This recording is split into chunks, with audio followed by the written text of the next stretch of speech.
நீ பேசவா? பூவையாய் மலர்ந்தவள் பெண்ணே நீ பேசவா? பூவையே நீ எழுந்து பெண்ணே நீ பேசவா?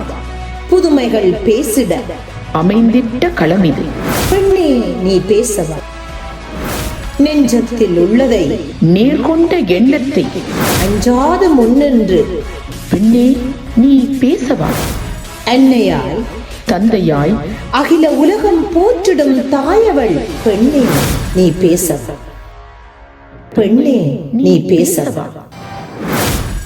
STS தொலைக்காட்சி தமிழ் உறவுகளை பெண்ணே நீ பேசவா நிகழ்ச்சியில் சந்திப்பதில் மிகுந்த மகிழ்ச்சி. அனைவருக்கும் அன்பு வணக்கம். வாழ்க நிரந்தரம், வாழ்க தமிழ் மொழி, வாழிய வாழியவே. வானம் அளந்தது அனைத்தும் அளந்திடும் வன்மொழி வாழியவே. ஏழ் கடல் வைப்பினும் தன் மனம் வீசி இசை கொண்டு வாழியவே. எங்கள் தமிழ் மொழி, எங்கள் தமிழ் மொழி என்றென்றும் வாழியவே. இன்று பன்னாட்டு தாய்மொழிகள் தினம். மொழி என்பது உடற்பாடலுக்கான ஊடகமாகவோ அல்லது தொழில் வாய்ப்புக்கான கருவியாகவோ சமூகத்தில் பார்க்கப்பட்டு வருகிறது. அதற்கும் மேலாக மொழி என்பது எங்கள் சமூகத்திற்கு நாங்கள் தமிழர் என்கின்ற தாய்மொழி பற்றிய ஒரு அடையாளம். மொழி என்பது எங்கள் வரலாறு, மொழி என்பது எங்கள் மரபு, மொழி என்பது எங்கள் கலாச்சாரம், மொழி என்பது எங்கள் இருப்பு, மொழி என்பது எங்கள் உயிர்ப்பு. மொழி இல்லாமல் அடுத்த சந்ததிக்கு போகின்ற பிள்ளைகள் தெரியாமலே வேர் இல்லாத விருட்சங்களாக வாழப்போகின்றார்களோ என்ற அச்சம் என்னுடைய மனதில் இருக்கிறது. பெரும்பாலான பிள்ளைகள் தமிழ் பாடசாலைகள், இலக்கிய விழாக்கள் அல்லது கோயில்கள் ஊடாக நடைபெறுகின்ற போட்டிகள், பரிசில் விழாக்களில் பங்கு பெற்றி தமிழை கை கொள்ளுகிறார்கள் என்பது உண்மை என்றாலும், தமிழை இந்த தாய்மொழி தினத்தில் நான் கேட்டுக்கொள்வது என்ன என்றால், தாய்மொழியில் வீட்டில் கதைப்பதனால் குழந்தைகள் கதைக்க பழகிவிடுவார்கள். அது போதும். ஏனெனில் வாழிட மொழியில் தான் பிள்ளைகள் படிக்கிறார்கள், பாடுகிறார்கள், ஆடுகிறார்கள், கதைக்கிறார்கள், சந்தோஷிக்கிறார்கள், துக்கப்படுகிறார்கள்.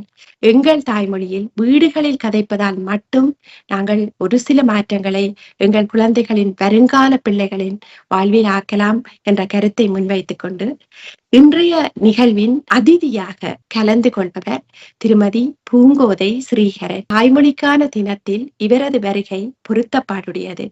இவர் தமிழ் மொழி மீது தீராத பற்றுடையவர் மட்டும் அன்றி தமிழ் இலக்கியத்தில் தீவிரமாக இயங்கி வருபவர்.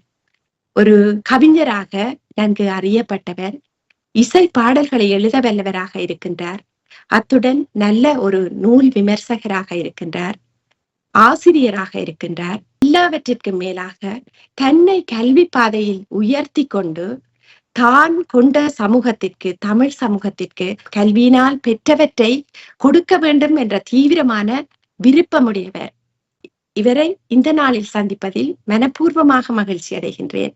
வணக்கம் பூங்கோதை ஸ்ரீஹரன். வணக்கம் குணாலினி. உங்களையும் இந்த நிகழ்ச்சியின் மூலம் சந்திப்பதில் மிக்க மகிழ்ச்சி அடைகின்றேன். உங்களை பற்றிய ஒரு சிறிய அறிமுகம் தாருங்கள். எனது பெயர் உங்களுக்கு எல்லோருக்கும் தெரிந்தது போல் பூங்கோதை என்றுதான் தெரியும். ஆனால் எனது முழு பெயர் ஞான பூங்கோதை என்பது எனது தந்தையார் எனக்கு வைத்த பெயர். ஆனால் பூங்கோதை என்பதுதான் அநேகமா எல்லாருக்கும் தெரியும். எனது தந்தையின் பெயர் செல்வராஜா, அம்மாவின் பெயர் ராஜேஸ்வரி. எனது சொந்த ஊர் யாழ்ப்பாணம் சங்கானை என்ற ஊரை நான் பிறப்பிடமாக கொண்டு நான் உங்களுடைய இளமை பருவத்தை பற்றியும். எனது இளமை பருவம், பள்ளி பருவம் மிகவும் சுவாரஸ்யமானதும் நான் நினைத்து சந்தோஷப்படக்கூடிய ஒரு காலமாகவும், அது எல்லோர் வாழ்க்கையிலும் மிக முக்கியமான ஒரு காலம் இளமை பருவமும் பள்ளி பருவமும். அந்த வகையில் சிறு வயதில் இருக்கும் போதே எனது சிறு வயதில் தமிழை ஒரு ஈடுபாடோடு கற்றுக்கொண்டேன். அதற்கு முக்கிய காரணம் எனது அன்னையும் எனது தந்தையும் தான். அதற்கு மேலாக எனது ஆசிரியர்கள். குரு கிடைப்பது எல்லோருக்கும் ஒரு பாக்கியம். அந்த வகையில் எனக்கு கிடைத்த எல்லா ஆசிரியர்களும் என்னை வழிபடுத்தக்கூடிய ஒரு நல்ல படிக்கற்களாக இருந்திருக்கிறார்கள். அந்த வகையில் என் பள்ளி பருவமும் சரி, எனது மேற்படிப்பும் சரி, என்னை ஒரு வளப்படுத்தும் ஒரு களமாகவே அமைந்திருந்தது. அதுதான் இந்த தூரம் என்னை வெளிப்படுத்துறதுக்கு ஒரு அடித்தளமாக இருந்தது என்று சொல்வதில் நான் மிகவும் சந்தோஷம் அடைகின்றேன். இந்த நேரத்தில் எனது ஆசிரியர்கள், எனது பெற்றோர்கள் எல்லோருக்கும் அவர்களது வழிகாட்டலை நான் இந்த வளர்ந்து நிற்பதற்கு மிக பெரிய நன்றியை தெரிவித்துக் கொள்வதில் பெருமகிழ்ச்சி அடைகின்றேன். எனது ஆரம்ப பாடசாலை வட்டுக்கோட்டை பிரைமரி ஸ்கூல் அதில் படித்தேன். பின்பு அளவட்டி அருணோதயா கல்லூரியில் படித்தேன். உயர்தரம் வரையில் மானிப்பாய் மகளிர் கல்லூரியில் படித்து அங்கிருந்துதான் நான் பல்கலைக்கழகம் சென்றேன். பல்கலைக்கழகத்தில் இந்து நாகரிகம் சிறப்பு கலையை சிறப்பு பாடமாக கொண்டு பட்டம் பெற்றேன். அதோடு தமிழிலும் எனக்கு மிகுந்த ஈடுபாடு. உயர்தரம் வரை தமிழை மிகவும் விரும்பி கற்றேன். அந்த காலங்கள் தான் உயர்தரத்திற்கு மிகத்தான் எனக்கு தமிழில் மிகுந்த ஈடுபாடு இருந்தது. இளமையிலேயே பேச்சு போட்டிகள், தமிழில் ஆர்வம் இருந்ததால் எனக்கு அது ஒரு தனி ஈடுபாடு இருந்தது. எங்களோட வீட்டுல எல்லாருக்குமே தமிழை கற்பிக்க வேண்டும், தமிழ்ல ஒரு ஆர்வத்தை ஊட்ட வேண்டும் என்பது எனது தந்தையினதும் தாயினதும் ஒரு பெரிய ஈடுபாடாக இருந்தது. எனது அம்மா ஒரு ஆசிரியராக வேண்டியவா, ஆனால் சந்தர்ப்ப சூழ்நிலைகளால் அவ திருமண பந்தத்தில் தொடர்ந்ததால் அந்த ஆசிரியர் தொழிலை தொடர முடியவில்லை. அவருக்கும் ஒரு எழுத்தாளராக வர வேண்டும் என்ற ஒரு ஆசை இருந்தது. அந்த ஆசை அது எனது மூலமாக நிறைவேற்றிக் கொள்வதில் எனக்கும் ஒரு ஈடுபாடு இருந்தது. அம்மாவின் ஆசையை நிறைவேற்ற வேண்டும் என்ற அந்த வகையிலும் அந்த தமிழ் மீதான பற்றும் அதை கற்றுக்கொள்வதற்கான ஆர்வம் எனக்கு தொடர்ந்து கொண்டே இருந்தது. அது நான் கல்வி கற்ற பிறகு எனது உத்தியோக சம்பந்தமாக நான் இடம்பெயர்ந்து எனது உத்தியோகத்தை தொடர்ந்தாலும் தமிழ் மீதான அந்த அம்மாவின் கனவு எழுத்தாளர் என்ற ஒரு இதுக்குள்ள வரணும் என்ற அந்த உள்ள கிடக்கை எனக்குள்ளே கனன்று கொண்டிருந்தது. திருமண பந்தம் என்று வெளிநாடு வந்த பிறகு அது கொஞ்சம் அமைதியாக உறங்கி கிடந்தது. ஆனால் இப்போது திருப்பவும் எனக்கு ஒரு உத்வேகத்தையும் ஊக்கத்தையும் தருவதற்கான சந்தர்ப்பத்தை கடவுள் தந்திருக்கின்றார் என்று நினைத்து தொடர்கின்றேன். மிக நல்ல தெளிவான பதில். உங்களை நான் கேட்க விருப்பப்படுவது, நீங்கள் இங்கு புலம்பெயர்ந்து வந்த பிறகு உங்களுடைய கற்கை நெறிகளில், உயர் கற்கை நெறிகளில் சிலவற்றை கற்றிருக்கிறீர்கள். அவை சம்பந்தமாக அவை எவ்வாறு உங்களுடைய இன்றைய பூங்கோதை என்ற ஆளுமை வடிவத்தில் பங்கு பெற்றுகின்றன? அதாவது நான் கேட்பது புலம்பெயர்ந்த பிறகு திருமணம், பிள்ளைகள், குடும்ப பொறுப்பு என்று வந்த பிறகு கொஞ்சம் நான் அதில் கூடுதலாக ஈடுபாடு, அது என்னுடைய கடமைப்பாடு, அதற்கான காலம் என்ற இதில் என்ன ஈடுபடுத்தி கொண்டாலும் அந்த எழுத்து மீதான, வாசிப்பு மீதான ஆர்வம் எனக்குள்ளே இருந்தது. நான் தனிமையிலே விரும்பி புத்தகங்களை தேடி வாசிப்பதும், எனது தமிழ் பற்ற அது நான் நினைக்காம இருந்தா கூட எனக்கு அதை ஈர்த்துக் கொள்ளும், ஏதாவது வாசிக்க வேண்டும், தெரிந்து கொள்ள வேண்டும் அந்த ஆர்வம் இருந்தது. பிள்ளைகள் கடமை, குடும்ப பொறுப்புகள் ஓரளவு குறைந்த பிற்பாடு ஒரு டேர்னிங் பாயிண்ட் போல எனக்கு ஒரு சந்தர்ப்பம் கிடைத்தது. எனக்கு மேற்படிப்பு படிக்க வேண்டிய ஒரு சந்தர்ப்பம் கிடைத்தது. எனது கணவரின் வியாபார சம்பந்தமாக தொடர்ந்தவரோடு பயணிப்பதாலும், மற்றது இங்கு பிள்ளைகள் படிக்கும் போது எனது பிள்ளைகளுடைய பாடசாலையில் பேரண்ட்ஸ் எஜுகேஷன் லேர்னிங் இருந்தது. அந்த இதுல நான் சேர்ந்தேன். அப்போதுதான் எனக்கு என்ன வளப்படுத்தணும், மேலும் அப்கிரேட் பண்ணணும் என்ற ஒரு ஆர்வம் இருந்ததால அதுல நான் சேர்ந்து தொடர்ந்து படித்தேன். அந்த ஆசிரியர்களும் அந்த லெக்சரர்ஸும் எனக்கு சப்போர்ட் பண்ண, அகாடமிக் நாலேஜ் இருக்கிறபடி அவங்க அப்கிரேட் பண்ண சொல்லி அந்த வெளிநாட்டவர்களாக இருந்தாலும் என்னை ஊக்குவித்தார்கள். அதன் பயனாகத்தான் நான் HND பிசினஸ் கோர்ஸ் தொடர்ந்து செய்து, அதன் பிறகு DET ஆசிரியருக்கான பயிற்சியையும் நான் பெறுவதற்காக DET கோர்ஸ் செய்து ஆசிரியர் தகமை பெற்றிருக்கின்றேன். ஆசிரியர் கற்பிப்பதற்கான தகமை பெற்றிருக்கின்றேன். இது எனது வாழ்க்கையில் ஒரு டர்னிங் பாயிண்ட் ஆஃப்டர் மேரேஜ். ஆசிரியர் துறையும் எழுத்தாளராக வருவதும் உங்களுடைய மனத்திற்கு நீங்கள் விருப்பப்பட்ட துறையிலேயே நீங்கள் பயணிக்க கிடைத்திருக்கிறது. தற்போது சில இந்த பாதையில் சிறிது ஆறுதலாக சென்றாலும் உங்களுடைய குடும்பத்தோடு, பின்னர் அது விரைவுபடுத்தப்படுகின்ற விதத்தில் உங்களுடைய கற்கை நெறிகளையும் நீங்கள் கொண்டு செல்வது பெண்கள் பார்க்கக்கூடிய இந்த நிகழ்வில் நான் குறிப்பிட்டு சொல்ல விருப்பப்படுகின்ற ஒரு செய்தி. உங்களை நீங்கள் அறியப்பட்ட கவிஞராக இப்போது நான் காண்கின்றேன். தொலைக்காட்சி நிகழ்ச்சிகளில் காணக்கூடியதாக இருக்கிறது. உங்களுடைய எழுத்து ஆர்வத்தை தூண்டியது, அதாவது கவிதை எழுதுவதை தூண்டியது யார்? தூண்டியதன் பின்னணி என்ன? அந்த கவிதைகளுக்கு உங்களுக்கு இங்கே கிடைக்கின்ற களங்கள் என்ன? எந்த களங்களில் உங்களுடைய ஆக்கங்களை நீங்கள் பிரசுரிக்கிறீர்கள்? உண்மைதான். இது ஒரு பெரிய வரப்பிரசாதம் என்றதை நான் நினைக்கிறேன். என்று சொன்னால், நான் ஒரு காலகட்டத்தில் இது நிறைவேறாது என்று சொல்லிக்கொண்டு ஒதுங்கி இருந்தாலும், அந்த உள்ளதெல்லாம் உயர்வுள்ள அந்த வாசகத்துக்கு ஏற்ப நாங்கள் நல்லதை நினைக்கும் போது அது ஏதோ ஒரு வகையில் எப்போ ஒரு இடத்தில் அது நிறைவேற்றப்படும் என்றது காலத்தின் கடப்பாடு என்று நினைக்கிறேன். அந்த வகையில் எனக்கு சந்தர்ப்பங்கள் அமைந்தது. உண்மையில் சொல்ல போனா, நான் தமிழ் ஆசிரியராக பணி செய்ய தொடங்கிய போது அங்கே அந்த நிறுவனரும் அவரது மனைவியும் எனது அந்த எழுத்தாற்றலை அவர்கள் முதல் கண்டுபிடித்தார்கள். நான் எனக்கு இருந்தாலும் எனது அம்மா ஊக்கத்தினால் நான் ஒருத்தராக வர வேண்டும் என்ற எனக்குள்ளே ஆசை இருந்தாலும் முதலில் அவர்கள் எனது அந்த எழுத்தாற்றலையும் அந்த இதையும் கண்டு ஊக்குவித்தார்கள். எழுதுங்கோ, நீங்க உங்களோட எழுத்தாற்றலை வளர்த்துக் கொள்ளுங்கோ, உங்களுக்கு நிறைய திறமை எழுதுங்கோ, தொடர்ந்து எழுதுங்கன்னு சொல்லிடு. அது முதல் இது. அதன் பிறகு மெய்வழி தொலைக்காட்சி, அது ஒரு சந்தர்ப்பம் தந்தது. கவிஞர்கள் என்ற அடையாளம் காண அதுக்கு மூல காரணம் எனது நண்பி சித்ராங்கி, அவர் எனது பல்கலைக்கழக தோழி.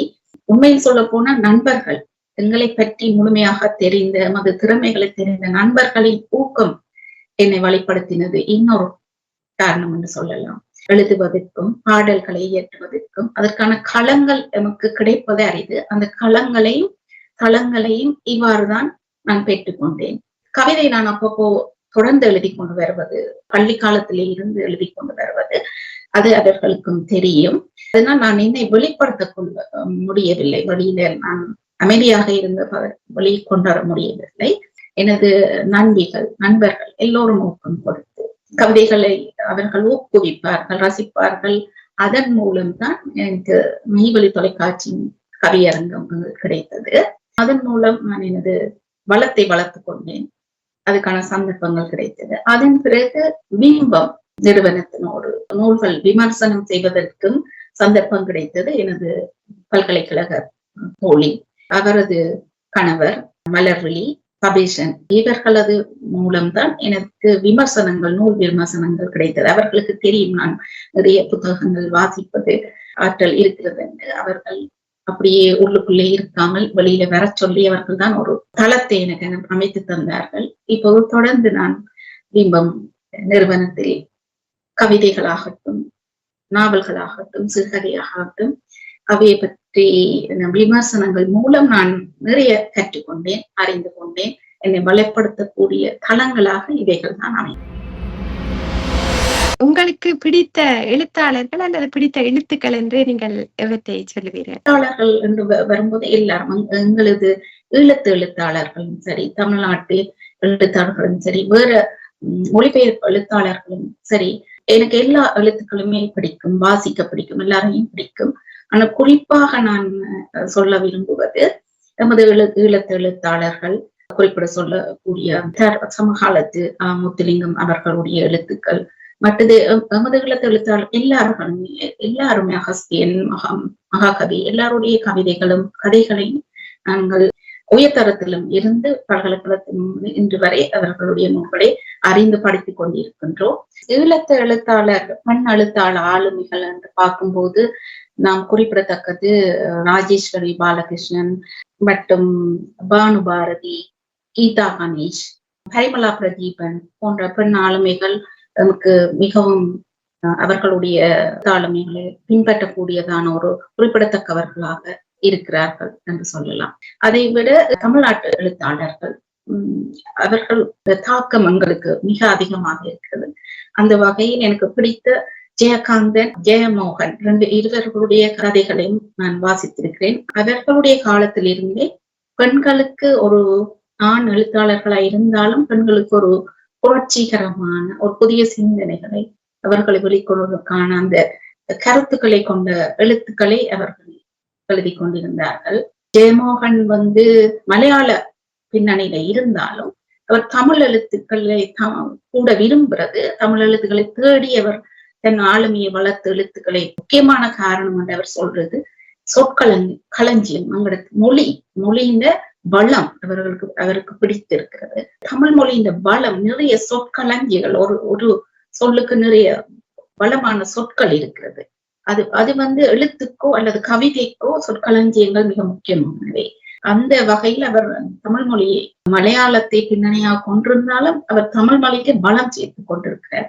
அந்த வகையில் அவருடைய எழுத்துக்களும் எனக்கு மிகவும் பிடிக்கும். அதை விட இப்ப சமகால எமது ஈழத்து புலம்பெயர்ந்த இளம் தலைமுறைகளும் புதிய எழுத்தாளர்களும் நாவல், சிறுகதை எழுதி கொண்டு வருகிறார்கள். மிகவும் குறிப்பிடத்தக்க எழுத்து வளம் கொண்டவர்கள். அவர்களுடைய புதிய சிந்தனை, புரட்சிகரமான சிந்தனை, சமகால பிரச்சனை, இவ்வாறான அவர்களுடைய அந்த கருத்துக்கள், சிந்தனை போக்குகள், நாங்கள் வெவ்வேறு எழுத்தாளர்களை பற்றி எழுத்துக்களை நாங்கள் படிக்கும் போது அவர்களுடைய சிந்தனை வளம், அவர்களுடைய கருத்தாளம், இவர்கள் நாங்கள் படித்துக் கொள்றது, தெரிந்து கொள்றத கூட அவர்களுடைய இந்த சமூகத்துடனான தொடர்பாடலும், சமூகத்தினுடைய அந்த அக்கறையும், அவர்கள் எவ்வளவு தூரம் அந்த எழுத்தாளர்களுக்கும் இந்த சமூகத்துக்கும் எவ்வளவு ஒற்றுமையும் ஒரு தொடர்பும் இருக்கிறது, அவர்கள் இந்த சமூகத்துக்கான எவ்வளவு பங்களிக்கிறார்கள் என்ற அந்த ஹெவி தெரியுது அவர்கள் இந்த எழுத்துக்கள். அவர்கள்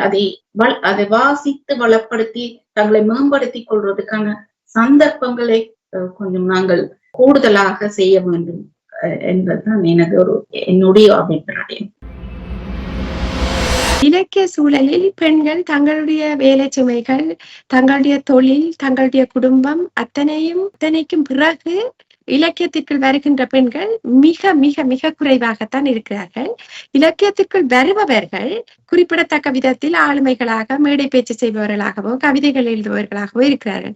சாதாரணமாக பெண்கள் இந்த இலக்கியத்துக்குள் புகவில்லை. அவர்கள் பெண்களின் உலகத்தில் என்ன நடக்குது என்பதை பற்றி எங்களுடைய இலக்கிய சூழல் சார்ந்து தமிழ் சமூகத்தில் பெண்களின் விழிப்புணர்வு, ஒட்டுமொத்த பெண்களின் விழிப்புணர்வு பற்றி உங்களுடைய அவதானிப்பு என்ன? பலவாறு நாங்கள் அதுக்கான காரணிகளை சொல்லலாம். ஒண்ணு எங்களை பொறுத்தவரை, ஈழத்தமிழ் பெண்களை பொறுத்தவரை அவர்கள் பல தடைகளை தாண்டி புலம்பெயர்ந்தும் தாயகத்தில் இருந்தாலும் பல தடைகளை தாண்ட வேண்டி இருக்கிறது. ஒண்ணு அந்த சமூக கட்டுப்பாடு, சமூகம் சார்ந்த ஒரு காரணியும் இருக்கிறது, அரசியல் சார்ந்த காரணியும் இருக்கிறது, பொருளாதாரம் சார்ந்த காரணிகளும் இருக்கிறது. நான் சொல்வது சமூகம் என்று சொல்லிக்குள்ள ஒரு பெண் ஆளுமையாக முன்னோக்கி செல்லும் போது ஏற்படுகின்ற தடைகளை நான் சமூகம் ரீதியாக பார்க்கின்றேன். பொருளாதாரம் பார்க்கும்போது அவர்கள் இதை செய்வதற்கும் ஒரு பொருளாதார அடிப்படை, நாங்க விரும்பினதை செய்யறதுக்கு எங்கள் குடும்பத்துல அந்த பொருளாதாரத்தை நிறைவேற்ற வேண்டிய ஒரு அந்த தள்ளும் போது அவர்களுடைய அந்த கனவு, அந்த இலக்கியம் சார்ந்தோ அல்லது அதுக்கான வளப்படுத்திக் கொள்வதற்கான சந்தர்ப்பங்கள் குறைகிறது. மற்றது அரசியல் காரணமாக இடம்பெயர்ந்து நாங்கள் புலம்பெயர்ந்து இங்கு வரும்போது புலம்பெயர்ந்த நாட்டில் நாங்கள் எங்களை தக்க வைத்துக் கொள்ள வேண்டி இருக்கிறது. குடும்ப ரீதியாகவும் சரி, பொருளாதார ரீதியாகவும் சரி, வேலை வாய்ப்புகள் இந்த ரீதியிலும் பெண்களுக்கு தடைகள் இருக்கிறது. இருந்தாலும் சில பெண்களுக்கு அந்த ஆளுமை இருக்கிறது, ஆர்வம் இருக்கிறது, அதை வெளிப்படுத்தி கொண்டு வர்றதுக்கான, அதை இம்ப்ளிமெண்ட் பண்றதுக்கான ஒரு சந்தர்ப்பங்கள் குறைவாகத்தான் இருக்கிறது. அவர்களுக்கு அந்த முன்னெடுத்து வைக்கிறதுக்கான தாமதம் இருக்கிறது. இவ்வாறான பல காரணிகள் இருந்தால் நம்முடைய புலம்பெயர்ந்த பெண்களில் நான் முன்னேற்றமாக காணப்படு நிறைய விஷயங்களை பார்த்திருக்கிறேன். அதுக்கு இந்த தொழில்நுட்ப அடிப்படையான மூல காரணி அவர்கள் வளர்க்குவதற்கு அல்லது வெளியில் வருவதற்கு, உதாரணமாக என்ன எடுத்துக்கொண்டாலும் என்னுடைய அந்த ஆளுமை அல்லது என்னுடைய அந்த கற்றல் அல்லது கற்பித்தல், அந்த திறமை, என்னுடைய எழுத்து திறமை, இது எல்லாம் வெளிக்கொண்டு வாரத்திற்கான தளம் தொழில்நுட்பம் தந்திருக்கிறது.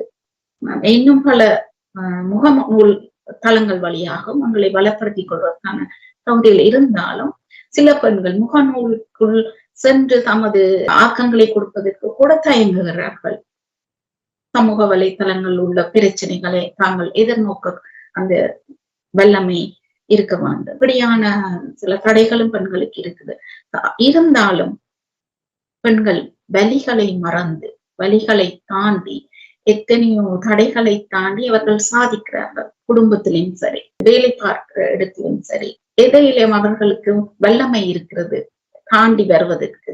அந்த வகை இலக்கியத்திலும் மொழி சார்ந்தும் பெண்கள் மேலும் தங்கள் வலிகளை மறந்து வல்லமை உடையவர்களாக தங்கள வல்லமைகளை வெளிப்படுத்துவதற்கான முன்னெடுப்பை அவர்கள் தன்முனைப்பாக வெளிக்கொண்டர வேண்டும் என்பதுதான் என்னுடைய அபிப்பிராயம்.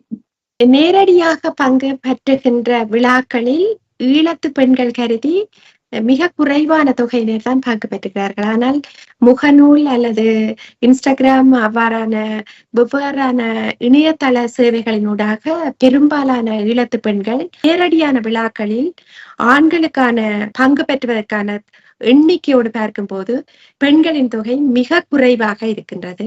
அதைத்தான் நான் கேட்டேன். ஆனாலும் விழிப்புணர்வு என்பது கூடித்தான் செல்கிறது. நீங்கள் சொல்வது போல தொழில்நுட்ப வளர்ச்சி, நாங்கள் இருக்கின்ற இடம், எங்களை சுற்றி இருக்கின்ற சூழல் எல்லாம் எங்களை முன்னேற்றி கொண்டு போகின்ற பாதையில் இதை பற்றியும் அறிகிறோம். வாழும் முறை, உடற்பயிற்சி அல்லது மனத்தை சமநிலையில் வைத்திருப்பது என பலவற்றை நாங்கள் காண்கிற போது இலக்கியத்தில் கவிதைகள் சம்பந்தப்பட்டு நேரடியான பங்களிப்பை பற்றி சொல்வதானால் உண்மையில் எங்கள் ஈழத்து பெண்களிடையே இருக்கிறது.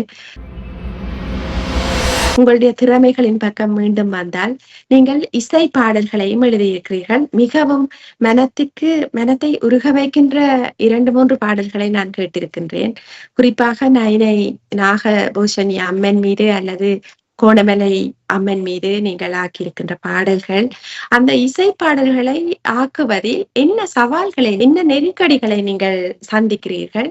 நான் இந்து நாகரிகத்துறை சிறப்புகளை கற்றபடியால் எனக்கு அந்த வளம் இயல்பாகவே வந்ததுன்னு சொல்லலாம். பாசுரங்கள், தேவாரங்கள், சூத்திரங்கள், ஸ்லோகங்கள், அதனுடைய தாக்கம் தான் எனக்கு அந்த பாடலை எழுத வேண்டிய ஆளுமை தந்தது என்று நான் சொல்லுவேன். அந்த வகையில் எனக்குள்ளே ஒரு ஆர்வம் இருந்தது. நிறைய பாடல்களை ஆக்கி இருக்கிறார்கள். ஆனால் எப்படி நாங்கள் இதுவரை காலம் படித்துக் கொண்டே இருக்கின்றோம். ஆனால் பாடலை எங்களுக்கு முடியும் என்ற ஒரு ஆர்வத்தில் தான் நான் எழுத வலிக்கிட்டது. அதற்கு முதல் காரணம் எனது நம்பி சித்ராங்கி. அவர் சொன்னார், உங்களோட கவிதைகளில் சந்தம் இருக்கிறது, அதனால் பாடல்களை இசையமைப்பதற்கு இலகுவாக இருக்கும். அவசரமாக இந்த நயினை நாகபூஷணி அம்மன் பாட்டு எழுத தரும்படி அவர் தான் கேட்டிருந்தார். அப்போதுதான் நான் முதலில் அந்த பாடலை எழுதி அனுப்பினேன். அது மிகவும் சிறப்பாக வந்தது, எல்லாருடைய பாராட்டுகளையும் பெற்றது. அதனைத் தொடர்ந்துதான் நான் பக்தி பாடல்களை எழுதினேன். கடவுளின் விருப்பம் போல் அதை வெளிக்கொடுப்பதற்கான சந்தர்ப்பத்தையும் அவர் அமைத்து தந்திருந்தார். அதன் வழி எழுத தொடங்கினேன். சவால்கள் என்று பார்க்கும்போது நாங்கள் எழுதலாம், ஆனால் அதை இசையமைத்து ஒரு பாடலாக வெளி கொண்டு வரும்போது நிறைய சவால்களாக இருந்தது. அதை ஒளி பதிவு செய்யறதா அல்லது ஒளிப்பதிவு செய்யறது கொஞ்சம் காலதாமதங்கள் ஏற்படுகிறது. நிறைய எங்கள் ஈழத்து இசைக்கலைஞர்கள், இசையமைப்பாளர்கள் இருக்கிறார்கள். அவர்களை நாடி தேடி சென்று அதை ஒரு பாடலாக்குவதற்கு கொஞ்சம் சிரமமாகத்தான் இருந்தது. உங்களுக்கு எதிர்கால பணிகள் என்று ஏதாவது திட்டங்கள் என்று நீங்கள் வைத்திருக்கிறீர்களா? நான் எனது கவிதைகள் மூலமும் அதைத்தான் வெளிக்கொண விரும்பினேன். அந்த வகையில் எங்களுக்கு என்னென்ன தடைகள் இருந்ததோ, நாங்கள் எங்களை போன்ற பெண்களுக்கு என்னென்ன தடைகள் இருந்ததோ அந்த தடைகளை நிவர்த்தி செய்வதற்கான ஒரு வழிமுறையை நாங்கள் அடுத்த தலைமுறைக்கு அந்த தடைகளை தாண்டி அவர்கள் செல்வதற்கான ஒரு வழிமுறைகளுக்கு ஒரு ஆதாரமாக நாங்கள் இருக்க வேண்டும். அந்த வகையில் எமது அடுத்த தலைமுறைக்கான மொழியையும் அவர்களோட ஆளுமை ஒழிப்புக்கான களங்களையும் அமைத்து கொடுக்க வேண்டும்.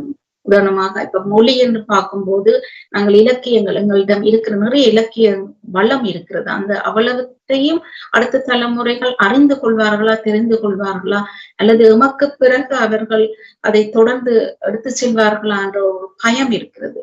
அதற்கான வழிமுறைகளை, தேடல்களைத்தான் நாங்கள் அவர்களுக்கு சமைத்து கொடுக்க வேண்டும் என்ற வகையில் பிள்ளைகளுக்கான வாசிக்கின்ற ஊக்கத்தை கொடுக்க வேண்டும். அவர்களுக்கான நூல்களை, சிறுவர்களுக்கான நூல்களை அவர்களுக்கு சென்றடைய வேண்டும். அவர்களை மோட்டிவேட் பண்ண வேண்டும். அடுத்ததுக்கு அவர்களை தயார்படுத்த வேண்டும் என்ற ஒரு திட்டத்தில் நான் எதிர்கால திட்டமாக அதனால் தான் அந்த உளவு செய்வீர் என்ற ஒரு தலையங்கத்தில் நான் எமது அடுத்த தலைமுறைக்கான ஒரு கவிதையாக கொடுத்திருந்தேன். அவர்கள்தான் இந்த இலக்கியம் மொழியின் அந்த வளத்தை சிதைக்காமல் அது இந்த அறம் எழுத்து தர்மத்தை கடைபிடித்து ஒரு நல்ல எழுத்தாளர்களாக எங்களுக்கு வளமிக்க இலக்கியங்களை தரவுக்கான தயார்படுத்தலில் அவர்களை கொண்டு வர வேண்டும் என்ற ஒரு ஆர்வம் முயற்சியும் இருக்கிறது. கடவுளின் திட்டம் அது நிறைவேற வேண்டும். நான் சைவ முன்னேற்ற சங்க அதில் இணைய வழி மூலமும் அவர்களை என்னென்ன எமது புலம்பெயர்ந்த பிள்ளைகளிடம் எமது அறக்கல்வி, அதாவது மோரல் எஜுகேஷன் என்றது முக்கியம் பிள்ளைகளுக்கு. அதன் மூலம்தான் நாங்கள் அடுத்த படியை தாண்ட முடியும். அவர்கள் அதில் ஒரு ஆர்வத்தை இருந்தால்தான் அடுத்த படியை தாண்ட முடியும், எதையும் சாதிக்க முடியும். அவர்களுக்கு தன் முனைப்பு, தன்னார்வம் இருக்க வேண்டும். அதுக்கான ஒரு படித்தளமாகவும் நான் அவர்களை இணையவழி மூலம் கற்றுக் கொடுப்பதன் மூலம் அவர்களை வழிப்படுத்துகின்றேன், என்னால் முடிந்தளவு என்று நினைக்கின்றேன். மிக நல்லது. உங்களுக்கு இந்த திறமைகளை விட வேறு திறமைகள், வீட்டு சமையலோ தையலோ அப்படியான திறமைகள் ஏதாவது இருக்கிறதா என்று கேட்க விருப்பம். பெண்கள் என்றாலே பொறுப்புகள் தான் கூட, அது அவர்களுக்கு இயற்கையாக வழங்கப்பட்ட கொடை. அவ்வளவு கடமைகளையும் அவ்வளவு தடைகளையும் தாண்டி அவர்கள் குடும்ப பொறுப்புகளை எல்லாம் தாண்டி அதை வழிநடத்துற திறமை இருக்கும்போது அவர்களுக்கு சாதிக்க முடியாதது எதுவும் இல்லை என்று சொல்றதுக்கு ஒன்றுமே இல்லை. அவர்களால் முடியும், எதையும் சாதிக்க முடியும். அதற்கான முன்னெடுப்பை அவர்கள் தாங்களாக தன்முனைப்பாக வர வேண்டும், அடுத்து வர வேண்டும். எங்களால் முடியும், கடவுள் எங்களுக்கு நிறைய திறமைகளை தந்திருக்கிறார், வலிமைகளையும் தந்திருக்கிறார். அந்த வலிமைகளை நாங்கள் எங்களை குறைத்து கொடை போட்டுக் கொண்டு ஒதுங்கிக் கொள்ளாது. பெண்கள் தன் வலிகளையும் சுமைகளையும் ஜன்னலோரத்து திரைச்சீலைகளோடும் படுக்கையறை தலையணிகளோடும் பேசிக்கொள்வதை விட கதைகளோடும் கவிதைகளோடும் பேசட்டும். இந்த பெண்கள் கதைகளோடும் பேசட்டும். இலக்கியத்தில் அவர்களுடைய முதல் பாதையை அமைத்துக் கொள்ளட்டும் என்பதுதான் நான் எனது பெண்களுக்கு எனது சொந்த அனுபவத்தின் மூலம், நான் பெற்றுக் கொண்ட அனுபவத்தின் மூலம் நான் சொல்ல அவர்களுக்கு விரும்புவது. திறமை உள்ளவர்கள், ஆண்மை உள்ளவர்கள் இருக்கிறார்கள். எப்படி வெளியில் வருவது? இதன் மூலம் ஏற்கனவே சொன்னது போல சமூக தடைகள், ஒரு தொலைக்காட்சியிலோ அல்லது ஒரு மன்ற கலந்துரையாடல் சென்றோன்னா இவர்களுக்கு குடும்ப பொறுப்பில்லை, இவர்கள் வழியில் திரிகிறார்கள் என்றுதான் அநேகமான ஆட்களின், ஈவன் அந்த ஆண்களை தவிர ஈவன் பெண்கள் கூட அதுக்கு ஒரு விமர்சனம் செய்வார்கள். அது எல்லாத்தையும் தாண்டி எமக்கான கனவுகளை, எமக்கான ஆசைகளை, எமக்கான திறமைகளை நாம் அனுபவித்துக் கொள்ள வேண்டும். மற்றவர்களுக்கும் அந்த பாதையை அமைத்து கொடுத்து நாம் பெற்ற இன்பம் அனைவரும் பெற வேண்டும் என்று பெண்களுக்கு மிக நல்ல செய்தி. அத்துடன் உங்களுடைய இந்த நேரத்தில் உங்களுடைய எதிர்கால சார்ந்த உங்கள் பணிகள் சம்பந்தப்பட்ட கனவுகள் நிறைவேற வேண்டும் என்ற வாழ்த்துக்களையும் நான் கூறிக்கொள்கின்றேன். மிக நல்ல செய்தியை எங்களுடைய தமிழ் பெண்களுக்கு நீங்கள் தந்திருக்கிறீர்கள். நீங்கள் இந்த நிகழ்ச்சியில் கலந்து கொண்டதை பற்றி உங்களுடைய மன உணர்ச்சிகளை. உண்மையில் ஒரு மிகச்சிறந்த ஒரு முன்னெடுப்புன்னு தான் நான் சொல்லுவேன். பெண்கள் ஜன்னலோரத்துக்கு திரைச்சீலைகளோடு பேசுவதை விட பெண்களை பேச வாருங்கள் என்று நீங்கள் ஒரு தளத்தை அமைத்து பெண்ணை நீ பேசவா என்று கூறி என்னையும் இதில் இணைத்துக் கொண்டது. இது ஒரு அவசியமான ஒரு தளமும் அவசரமான ஒரு தளமுமாக நான் இதை கருதுகிறேன். அந்த வகையில் ஒரு மிகச்சிறந்த நிகழ்ச்சி.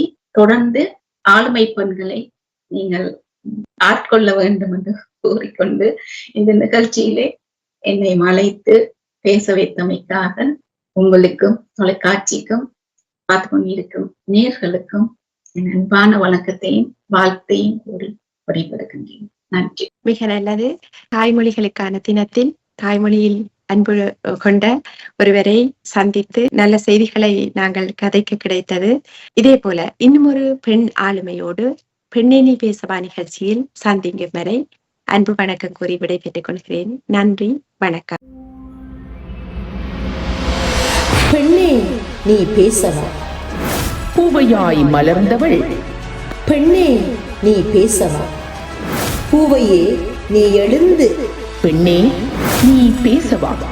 புதுமைகள் பேசிட அமைந்திட்ட களமிது. பெண்ணே நீ பேசவா. நெஞ்சத்தில் உள்ளதை, நேர்கொண்ட எண்ணத்தை அஞ்சாது முன்னின்று. பெண்ணே நீ பேசவா. அன்னையாய் தந்தையாய் அகில உலகம் போற்றிடும் தாயவள். பெண்ணே நீ பேசவா.